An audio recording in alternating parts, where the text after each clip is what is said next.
సుమా మన వాక్యము విని గ్రహించి మన హృదయమైన పలక మీద అవిటిని రాసుకొని మనవి చేస్తున్నాను. పరిశుద్ధాత్మ దేవుడు నీతో నాతో ఏం మాట్లాడబోతుండో మరి ఆశతోటి మన చెవులను తెరిచి హృదయం తెరిచి వాక్య ధ్యానం వస్తాము. అది రాసిన పరిశుద్ధమైన గదులకి వెళ్ళి రోమా రాసిన పత్రిక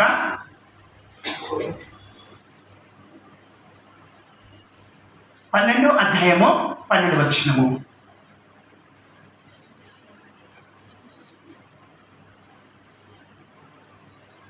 దయచేసి ఒక చదవండి.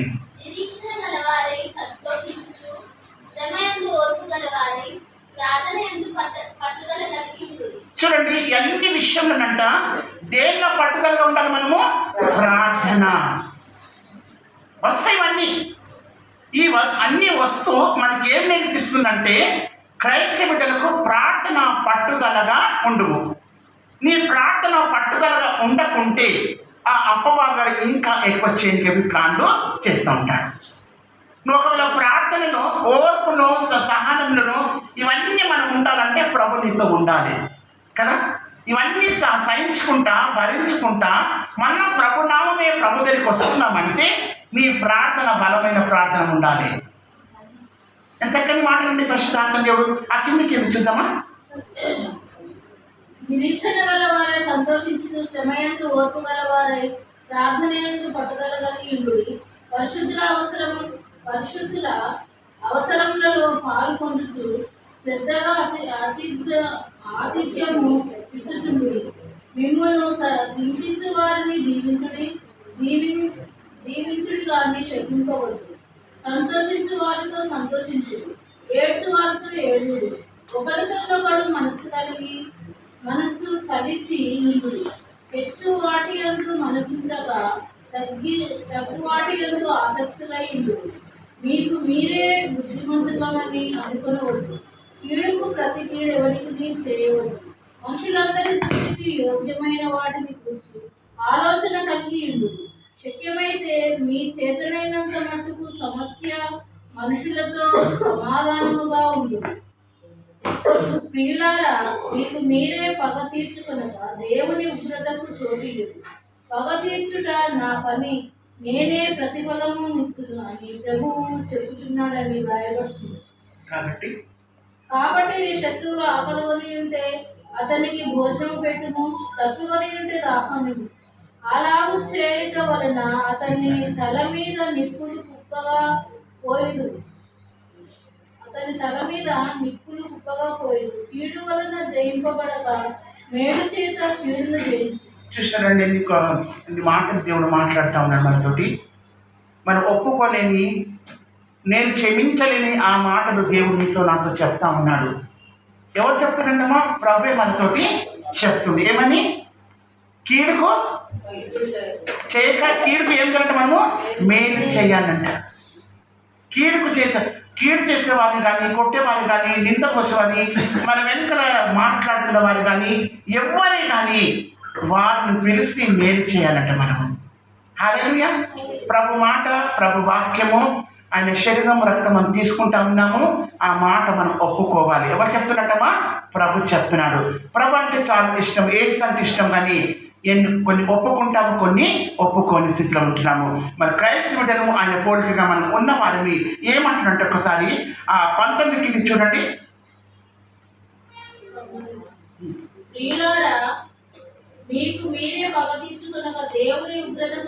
చూడండి, మనం కొట్లాడుకొని నోరు పాటు చేసుకొని అందరు చూస్తుంటుంటే మనకేమన్నా లాభాలు వస్తున్నాయా? కానీ ప్రతిదానికి ఎవరు చెప్పుకోవాలి? మనము ప్రభుతో చెప్పుకోవాలి. ప్రభుత్వం మనం చెప్పుకుంటూ వెళ్తే వారి మనసులకు వెళ్ళి, వారి ఆలోచనకు వెళ్ళి, వారి నోటు ఆ దేవుడే మోపిస్తాడు. కానీ నోటు మనము మరి దానికి అల్లరిగా కడత మనము కావద్దు. సమాధానంగా కడత మన దేవుడు బైబిల్ని మధ్యాహ్న కాలంలో ప్రభు చెప్తున్నాడు. మనము కీడుకు ప్రతిఫలం చేయాలంటున్నాడు. ఇంకా ప్రభు ఏమంటుండో చూద్దాము. పగ తీర్చుట నా పని, నేనే ప్రతిఫలం ఇస్తున్నానని ప్రభు చెప్తున్నాడని వ్రాయబడి ఉన్నది. కాబట్టి నీ శత్రువులు ఆకలికొని ఉంటే అతనికి భోజనము పెట్టుము, తప్పికొని ఉంటే దాహము. చూడండి, ఇక మనం రెండు మాట్లాడుతుంది దేవుడు. శత్రులు, ఈ రోజు మాకు శత్రువులు ఉండరా, ఈ రోజు మాకు పగవారురా అనుకుంటాం. కానీ ఇప్పుడు కాదండి శత్రువులు. ఆ నుండి ఉన్నారు. హల్లెలూయా. కొత్తగా రాలేగాడు ఇప్పుడే కానీ శత్రుగాడు ఎప్పుడు కానీ నీకు బాధ లేదు. ఆనాడు ఇజ్రాయేల్ తోటి మోషే తోటి వాళ్ళందరితో ఉన్న ఆ శత్రువులు కానీ ఆ శ్రమలు కానీ ఆ బాధలు కానీ అన్ని తట్టుకుంటా వచ్చి ఆయన నామకు మహిమ తెచ్చింది అనమాట. చూడండి మన ఈపు మనకు కనిపిస్తుందా? కనిపిస్తుంది. చూడండి ఎవరిని అడగండి మరి, కనిపిస్తుందా? మన ఈ పెంక ఎంత జరుగుతుంది ఎవరికి తెలుసా? ఏసే మాత్రంకి. నీ పక్షాన యుద్ధం ఎవరు తీసుకు తెలుసా? యెహోవా చేస్తున్నాడు అనమాట. హల్లెలూయా. ఇక్కడ మనము ప్రభు ప్రేమను బట్టి ప్రభు మనసును కడిగి ఆయన వాక్యం నింపుకొని వాడు ఎంత బాగా కానీ ఒక దినం లేకున్నా నేను ఎన్ని తప్పులు చేసినా, ఇంత బాధ పెట్టినా, ఇంత ఏలం చేసినా ఆమె నాకు పిలిచే భోజనం పెడుతుందని అప్పుడు ఆమె కళ్ళు తెరచబడతాయండి. ఆ హృదయంలో ఏం రప్పిస్తుంది? అప్పుడు అంటున్నంట, అమ్మా నన్ను ఎంత అన్నావు కదా, నాకు పిలిచి నాకు అన్నం పెట్టినావు కదా, నన్ను క్షమించమ్మా అని ఆ నోటితోటే పలుకుతాడంట. హల్లెలూయా. చూడండి మనం ఏం చేయలేని మన మీద నిందలు వస్తే మనం బాధపడుతున్నాము. మరి యేసు ప్రభు ఏం చేసిండు? భూమి మీదకి వచ్చి ఎవరిని ఏమన్నాడండి? ఎవరిని ఏమనలేదు. నీ కొరకు నా కొరకు ఆయన మౌనంగా ఉండిపోయినాడు అనమాట. నీ కొరకు నా కొరకు రక్తం అంతా కార్చి ఉన్నాడు. అందుకే పరిశుద్ధాత్మ దేవుడు ఈ మధ్యాహ్నతలు ప్రభు చెప్తున్నాడు, ఈరోజు నీ శత్రుడు తలుపు కొట్టంగా పొద్దున ఎవరు వచ్చిండ్రో నాకు తెలిసినలో ఎవరైనా వచ్చిందని తలుపు తెరవగానే ఆ మనసు మారుతుందా? ఆ కోపంతో నువ్వు తలుపు వేసుకుంటున్నావు. ఈరోజు ప్రభు చెప్తున్నాడు, అలాగ మనం వేసుకున్నట్టయితే, అలా ఉన్నట్టయితే నీలో ఇంకా మార్పు రానట్టు అనమాట. హల్లెలూయా. చూడండి ఈరోజు హింసించే వారికి కానీ మరి నిన్ను శపించే వారిని కానీ నీ వెనకాల చెడ్డగా మాట్లాడే వారికంట నువ్వేం చేయాలంటే ప్రభుతో ప్రార్థించుకోవాలంట. హల్లెలూయా. ఇవన్నీ మనం చేసినట్టయితే నువ్వు కొత్త వాగ్దానం కోసము రావచ్చు. ఒక యేసుక్రీస్తు దేవుడు నీలో జన్మించినట్టయితే ఇవన్నీ మనము ప్రభుకు నచ్చినట్టు చేయాలి. మనం నచ్చినట్టు కాదండి, పక్కన నా మనసుకు నచ్చినట్టు మనం చేయాలి. ఎవరికి నచ్చినట్టు చేయాలి? మనము ప్రభుకు నచ్చినట్టు చేయాలి. ప్రభుకు మనం నచ్చినట్టు చేసినట్టయితే నీకు మేలెనక మేలు చేస్తాడు దేవుడు. కృప ఎంబడి కృపనిచ్చే దేవుడు మన దేవుడు. అందుకే పరిశుద్ధాత్మ దేవుడు నీతో నాతో ఎంత చక్కని మాట. ఇవన్నీ మనం చేసినట్టయితే ఆయన మనం హెచ్చించే వారిని తగ్గిస్తాడు, తగ్గించే వారిని యాకోబు రాసిన పత్రిక 10వ అధ్యాయము 4 చూడండి ఏమంటుండో. మీరు ఎంతమంది వాక్యం తీసుకున్నట్టు తెలియదు, ఎంత వాక్యం చదువుతున్నో తెలియదు, కానీ ప్రభు నీతో మాట్లాడుతూ ఉన్నాడు లేదా? 4:10 చూడండి. చూడండి వాక్యం చెప్తుంది ఎవరి దృష్టికి అంటామా? ప్రభు దృష్టికి. అప్పుడు మనం యేసు నామంలో అడుగుచున్నాం తండ్రి అంటారు. ఎవరి నామంలో? మరి ఇప్పుడు మీ ప్రభు చెప్తున్నాడు, ప్రభు దృష్టికి నేను తగ్గించుకుంటున్నాను. ఎలా తగ్గించుకుంటే న్యాయం అంటే మనము తగ్గించుకున్నాం, అప్పుడు నిన్ను హెచ్చిస్తాడంట. నీ శత్రులు ఏదైనా భోజనము సిద్ధ. కీర్తన 23:4 వచ్చిన చూద్దాం ఏమంటుండ కదా. కీర్తన 23:4. గాఢాంధకారపు లోయలో నేను సంచరించినను ఏ అపాయమునకు భయపడను. నీవు నాకు తోడయిందువు, నీ దుడ్డుకరయు నీ దండమును నన్ను ఆదరించు. నా శత్రువుల ఎదుట నీవు నాకు భోజనము సిద్ధపరచుదువు, నూనెతో నా తల అంటియున్నావు. చూసాను ఇంకో వాక్యం దేవునితో మాట్లాడుతున్నాడు. ఏమని? శత్రువులు ఏం చెప్తా నీకు భోజనము సిద్ధపరచండి. ఇవన్నీ మనం చేసినట్టయితే, దేవునికి తగ్గించుకొని లోబడినట్టయితే, ఇవన్నీ ప్రభు చెప్తుండు కదా. నువ్వు చేసిన ఆయన బిడ్డగా ఆయన కోరికగా మనం చేసి ఉన్నాడు కదా. మనం చేసినట్టయితే ప్రభు చెప్తున్నారు నేను హెచ్చించడానికి ఆయన రెడీగా ఉంటున్నాడు. హల్లెలూయా. అందుకే పరిశుద్ధాత్మ దేవుడు మన వాక్యం చదువుతూ ఉంటుంటాం, కొన్ని చేస్తాము, కొన్ని చేయము. ప్రభు ఈ సంవత్సరం అంతా చేసిన మీలను బట్టి, ఆయన కృపా కంకెని బట్టి, ఆయన దయాసాన్ని బట్టి ఏమంటుందంటే, ఆయన బిడ్డలుగా మనం మార్చబడి ఆయన బిడ్డలుగా మన భూమి మీద ఉండాలంటే ఆయన చెప్పినట్టు మనము వినాలి. ఈరోజు ఒక తల్లి ఒక పిల్లలు వింటలేరేమో, పిల్లలు ఒక తల్లి వింటలేరేమో, కానీ మనం ప్రభు మాట వినాలి. హల్లెలూయా కదా. ప్రభు మాట మనం ఎప్పుడైనా వింటనే ఉండాలి. వినటం వల్ల మనకి ఏమొస్తుంది? విశ్వాసం కలుగుతుంది. ఈ వాక్యము అలా పెట్టేసుకొని ఇంకో వాక్యం ఏం చెప్తుందో చూద్దాము. అదే రోమా రాసిన పత్రిక 15వ అధ్యాయము 30 వచ్చిన పలుకుతున్న వాక్యం చూద్దాం. రోమా 15:30. సహోదరులారా, నేను యూదుల్లో కల్దీయుల చేతులలో నుండి తప్పింపబడి యెరూషలేములో చేయవలసిన ఈ పరిచర్య పరిశుద్ధులకు ప్రీతికరమగునట్లు నేను దేవుని చిత్తం వలన సంతోషంతో మీ యొద్దకు వచ్చి మీతో కలిసి విశ్రాంతి పొందినట్లును మీరు నా కొరకు దేవునికి చేయ ప్రార్థన యందు నాతో కలిసి పోరాడవాలని మన ప్రభు అయిన యేసుక్రీస్తును బట్టి ఆత్మ వలని ప్రేమను బట్టి మిమ్మల్ని బతిమాలుకొనుచున్నాను. చూసినావా? దేని బట్టమ్మా? ఆత్మను బట్టి ప్రేమను బట్టి మిమ్మల్ని నేను బతిలాడుకుంటున్నాను. ఈరోజు ఆ వాక్యము సెలవిచ్చినట్టు ఈరోజు మనం అంతా ఆయన ఆత్మ చేత ప్రేమ చేత ఒకరికొకరు మాట్లాడుకున్నా రండి ప్రేసలా మాట్లాడుతున్నాం రండి అని మనం బతిలాడుకుంటున్నాం. ఈరోజు మనము ప్రభుత్వం మనం ఈరోజు ఎవరైనా కోపం ఉన్నట్టయితే ఎవరి మీద మనం ఇంకా మాట్లాడితే లేకుంటే వారితో మనం బతిలాడుకుంటున్నాం పోయి.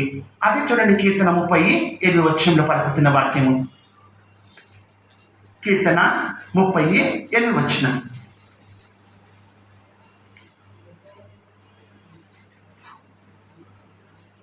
యెహోవా నీకే మొరపెట్టుకుని నా ప్రభువును బతిమాలుకొంటిని. చూసినావా? ఏంటంటే యెహోవా నీకే నేను మొర పెట్టుకుంటుని, నీకే నా ప్రభుకు నేను ఒకసారి మన చదువుకుందారా వాక్యము?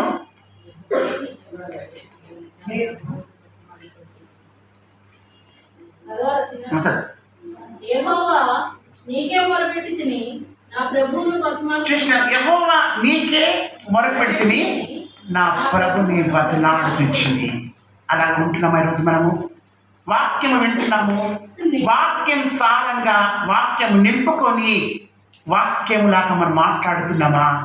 ఈరోజు ఆ సంవత్సరము అలాగా ఉంటివి, ఈ సంవత్సరం మొత్తం మారిపోయినావా? మనకు చాలా మంచి కొడుతున్నావని నీ వెనకాల పొగుడుకుంటున్నారా? సాక్ష్యం చెప్తున్నారా? నీకు నీ ముంగటున్న లేపు నేను వెనకాల నేను పొగుడుతున్నారా? యేసయ్య నామాన్ని మహిమ తెచ్చుకుంటున్నామా? అందుకే ప్రభు చెప్తున్నాడు, ఎవరే కానీ ఆకలి శత్రువులు కానీ పగవారు కానీ మీరు ప్రభు ఏం చేస్తుంది తెలుసండి? ఆ 7 మాటలలో తండ్రి మీరు ఏం చేస్తారో కనుక వీరు ఈ మాట ఎంతమంది గుర్తుందండి చెప్పండి కదా? ఇవన్నీ మనం గుర్తు చేసుకోవాలంట బయట. ప్రభా వీళ్ళు ఏం చేస్తుండ్రో వారికే తెలియదు, కానీ నీ ప్రేమను బట్టి, మీ వాక్యం బట్టి, నీ సన్నిధి బట్టి, నీ రక్తం కడగబడి నీ శరీర రక్తం తీసుకున్నందుకు నేను మనస్ఫూర్తిగా క్షమిస్తున్నాను. హల్లెలూయా. నేను వాళ్ళు క్షమించకుంటేనే కానీ వారు మనసులో ఏముందో తెలియదు, కానీ నువ్వు చెప్పినట్టు నేను చేస్తున్నా కదా ప్రభా.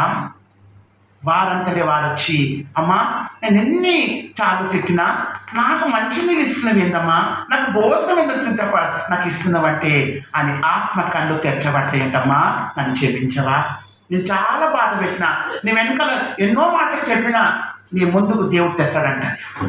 అలా ప్రభు చెప్పినట్టు చేస్తే ఆ శత్రుని ముందుకు వస్తాడంట. అమ్మ నాకు ఇంత కోపం నీ మీద, ఇంత ఏడ్పించినా, ఇంత బాధ పెట్టినా, ఇంత నేను వెనుక నీకు ఏమో చెప్పినా కానీ నాకు పిలిచిపోతే నేను పెట్టినామని ఆ నేత్రాలు బయటపడతాయంట. అప్పుడమ్మా నన్ను క్షమించవా. ఎంత గొప్ప మాట అండి ఇది. శత్రువుని ఎన్నుకున్న శత్రుని ముందుకు వచ్చి నన్ను క్షమించమని అడుగుతున్న మాట గొప్పదా కాదా చెప్పండి మీరే? ఎవరు చేస్తలేదంతా? మన ప్రభువైన యేసుక్రీస్తు దేవుడు నీ వెనుక ఉన్న శత్రులు, నీ వెనుక మాట్లాడుకున్న వారంతా ముందుకు తెస్తానంట దేవుడు. ఎప్పుడు ప్రభు చెప్పినట్టు చేయాలి. ఆ వాక్యం వింటడం లేదండి, బయటకు మేము అలాగే చేస్తున్నామంటే నీలో మార్పు రాదనమాట, నీలో వాక్యము ఉండదు, పరిశుద్ధాత్మ ఉండదన్నమాట. ప్రభు ఒక 2 సార్లు చెప్తే మరి 4 సార్లు చేస్తే దానికి ప్రతిఫలం మన దేవుడు ఇస్తాడు. చూడండి, మనం ఇంకా కొత్త సంవత్సరంకు వెళ్ళడానికి ఎన్ని రోజులు ఉందండి? ఉందా? రాకముందుకు మనం ఏం చేసుకోవాలంట? ఇచ్చిన వాగ్దానము నెరవేర్చు ప్రభా. అది నెరవేరిస్తే నేను ఇంకొక వాగ్దానం కోసం నేను వెళుతా. నువ్వు వాగ్దానం కోసం ఎంతమంది వాగ్దానం కోసం ప్రార్థన చేస్తుంది చెప్పండి? చేస్తుండ్రా లేదా? వాగ్దానం తెలుసా అంటే బైబిల్ వాగ్దానాన్ని మనే కానీ ప్రత్యేకంగా ఆ రోజు నీతో నాతో మాట్లాడతాడనమాట. వాగ్దానం కోసం రోజు మనం ప్రార్థన చేస్తే అది నెరవేర్చినట్టయితే ఇంకో వాగ్దానం కోసం నువ్వు పరిగెత్తుకుంటూ రావాలి. నువ్వు తీసుకుంటా ఉండు, సంచులు పెడతా ఉండు, తీసుకుంటా ఉండు, దానివల్ల మనకి ఏ లాభాలు లేవండి. అందుకే ప్రభు ఏమంటుండో నిజంగా నాతో మాట్లాడింది అని వార్తలు చాలా మంది మనం మాట్లాడుకుంటుంటాం కదా. ప్రభుతో చెప్పాడండి, ఎవరన్నా ఎవరు దానికి సంగతి నేను చెప్పిన అనుకో, పాస్టర్కి ఎవరు చెప్పినామా నా సంగతి అంటాం. మన ప్రభుకి ఎవరు చెప్పినాడా, ఎవరు చెప్పినామా, డౌట్ వెళ్ళిపోతాయండి. నా సంగతి నాకు ఏం చెప్పరు, ఈయనకి ఎవరు చెప్పి ఈయనకెట్ట తెలుసు అంటే ప్రభుకి ఏం తెలుసు, నీకేం కావాలో ఏం కావద్దో ప్రభుకి ఎవరు పోయి చెప్తున్నారు పైన పోయి. హల్లెలూయా. వెంటనే మనసు మీద ఫోకస్ వెళ్ళిపోతుందండి. అలా మనం పోకుండా దేవుడే చూసుకుంది. అబ్రాహాము భక్తుడివి గొర్రెపిల్ల ఏది అయ్యా అంటే యెహోవాని చూసుకుంటారని చెప్పిండండి. హల్లెలూయా. అక్కడ టెన్షన్, ఆది కాండంలో చెప్తున్నాను, అక్కడ టెన్షన్ పడలేదు.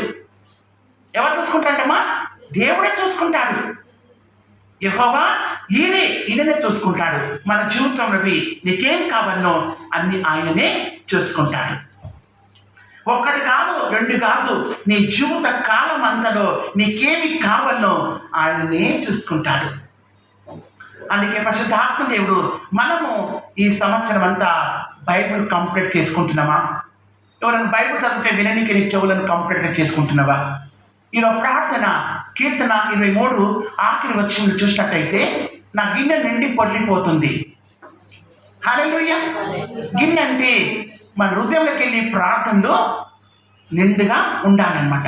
అందుకే పరిశుద్ధాత్మ దేవుడు నీతో నాతో ఏమంటాడంటే, దేవుడు నీతో నాతో మాట్లాడాలంటే, ఆయన స్వరం వినిపించాలంటే, ఆయన నాతో ఉండాలంటే నీ మనసు అంతా ఎవరికి ఇవ్వాలంటమా? దేవునికి. యేసయ్య 26:3 చూద్దామా? నేను ఒక వాక్యం చూసేసి నేను ముగించేస్తున్నాను.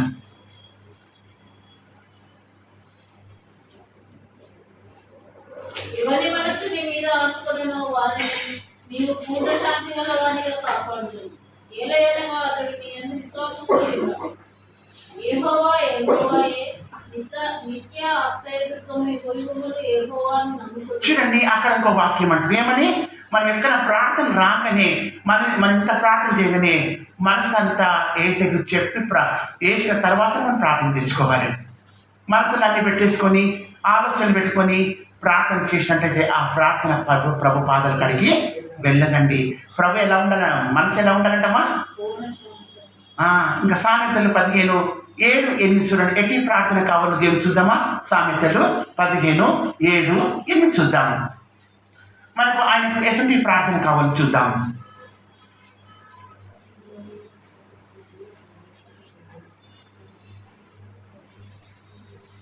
జ్ఞానుల పెదవులు తెలివిని వెదజల్లును, బుద్ధిహీనుల మనస్సు స్థిరమైనది కాదు. భక్తిహీనులు అర్పించు బలులు యెహోవాకు తెలియను, యథార్థవంతుల ప్రార్థన ఆయనకు ఆనందకరం. ఎట్టి ప్రార్థన అంటమ్మా? యథార్థంగా. నువ్వు యథార్థంగా ఏ ఆలోచనలు వండుకుంటా, ఏ తలంపులు వండుకుంటా, మనసులకి అన్నీ తీసి అప్పుడు ప్రార్థిస్తుంట. ఎవరికి ఆనందకరంగా ఉంటుందంటమ్మా? ప్రభుకు ఉంటుందంట. అందుకే ప్రభు చెప్తున్నాడు, నువ్వు యథార్థంగా మరి ఆ ప్రార్థన నువ్వు చేసినట్టయితే ఎంతో సంతోషము, ఆనందం అని కలుగుతూ ఉంటుంది. అందుకే పరిశుద్ధాత్మ దేవుడు నీతో నాతో ఏమంటాడంటే యథార్థమైన ప్రార్థన అడుగుతున్నాడు.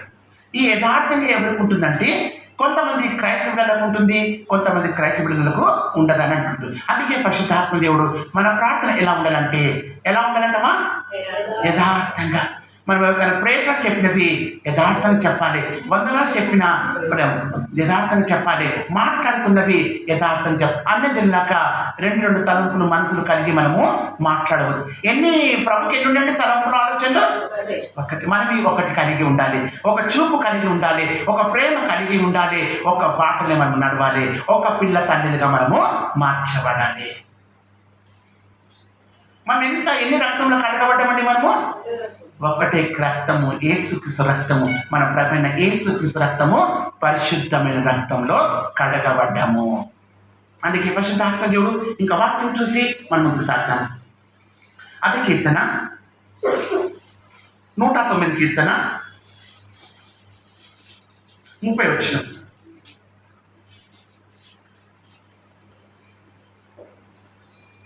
నా నోటితో నేను యెహోవాకు కృతజ్ఞతాస్తుతులు మెండుగా చెల్లించెదను. అనేకుల మధ్యను నేను ఆయనను స్తుతించెదను. దరిద్రుని ప్రాణమును విమర్శకు లోబర్చు వారి చేతిలో నుండి అతన్ని రక్షించుటకై యెహోవా అతని కుడి ప్రక్కన నిలుచుచున్నాడు. చూడండి మన వాక్యం చూసినట్టయితే 30 వచనంలో ఎట్లనంటమా, ఎట్లా స్తుతులు చెల్లించాలి మనము? నా నోరుతోటి యెహోవాకు, నా నోటితోనే ఒప్పుకుంటున్నా బాప్తిసం తీసుకొని అని చెప్తాను చాలా మంది. హల్లెలూయా. దేంతో ఒప్పుకుంటామంట మనము? నోటితోని సొంత రక్షకుని నమ్ముకుంటున్నాను, ఆయన కోసం జీవిస్తున్నాను, మన గుడుకు మన నీళ్ళలో మనం ఆయన రక్తం ఏం చేస్తారండి, మన బాప్తిసం. ఇప్పుడు ఈ సంవత్సరం అంతా చేసిన మేలకు నా నోటితోటి యెహోవాకు కృతజ్ఞతాస్తుతులు మెండుగా చెల్లించదు. ఎట్లమ్మా? మెండుగా మనసులో సహాయం పెడతామండి. నువ్వు దేవుడు నీ పక్షం నుండి ఈ సంవత్సరం అంతా చేసిన మేలును బట్టి దేవునికి మనము అనేక స్తోత్రాలు చెల్లించాలి. మనం ఇతరికి చెప్పాలి, నీ దేవుడు ఏం చేసిందంటే సంవత్సరం అంతా చేసిన మేలును బట్టి వారికి చెప్పాలి. మన సాక్షిగా మనం చెప్పినట్టయితే వారి నమ్మకం ఏమంటారంటే మా కొరకువి ప్రార్థన చేయండి. హల్లెలూయా. నువ్వు నిజంగా నమ్మకంగా ఉన్నవా, నిజంగా ఉన్నవా క్రీస్తులో? నీకోసం పొగడుతున్న వెనకాల నీకోసము మంచి చెప్పుతున్నారా? ఈ సంవత్సరం అంతా ఆయన చేసిన మేలును బట్టి, కృపా కంచెను బట్టి, దయా సన్నిధి బట్టి మనం ఆయన స్తోత్రాలు చెల్లించాలి. ఇంకో కీర్తన 136 కీర్తన 23 వచ్చిన చూడండి ఏమంటుండో. కీర్తన 136 కీర్తన 23 వచ్చినము. మనము దీన దశలో ఉన్నప్పుడు ఆయన మనలను జ్ఞాపకం చేసుకొనెను, ఆయన కృప నిరంతరం ఉంది. చూడండి ఈ వాక్యము 130 కీర్తన మొదలుకెళ్ళి ఆఖరి దాకా ఏముంటుందంటే కృప ఉంటుంది. అక్కడ ఇది కృపాకాలము. కృప నీ మీద కృప ఉంటుంది అనమాట. ఒక అద్భుతం చేసిన తర్వాత ఇంకా ఏముంటుందండి? కృప, కనికరము, దయ, జాలి ఉంటుందన్నమాట. అందుకంటుండు మనం దీన దశలో ఉన్నప్పుడు, మన బాధలు ఉన్నప్పుడు, కష్టంలో ఉన్నప్పుడు, నీకు టెన్షన్ ఉన్నప్పుడు అంట ఎవరు జ్ఞాపకం చేసుకుంటారంటే నిన్ను పిలిచిన దేవుడు, నమ్మదగిన దేవుడు. మనం చేసుకోవాలి. ప్రార్థన ఒక ఇల్లుగా నువ్వు మార్చబడాలన్నమాట. అప్పుడు ఎవరు ఏం చేసినా మనకేమీ కాదండి. ప్రార్థన ఏం చేస్తుంది? అన్ని విషయంలో మనం ఏం చేస్తుందండి? ధైర్యపరుస్తుంది. అందుకే పరిశుద్ధాత్మ ఈ మధ్యాహ్న కాలంలో ప్రభు చెప్తున్నాడు, ఈ మధ్యాహ్న కాలంలో నీతో నాతో మాట్లాడుతున్న ప్రతి వాక్యము, ప్రతి అధ్యాయము మనం చదువుతూ మన హృదయమైన ప్రభు రాసుకుని ఇంటి వాక్యాలను, ఈ గొప్ప వాక్యాలను దేవుడు దీవించి ఆశీర్వదించిన కాక. ఆమేన్.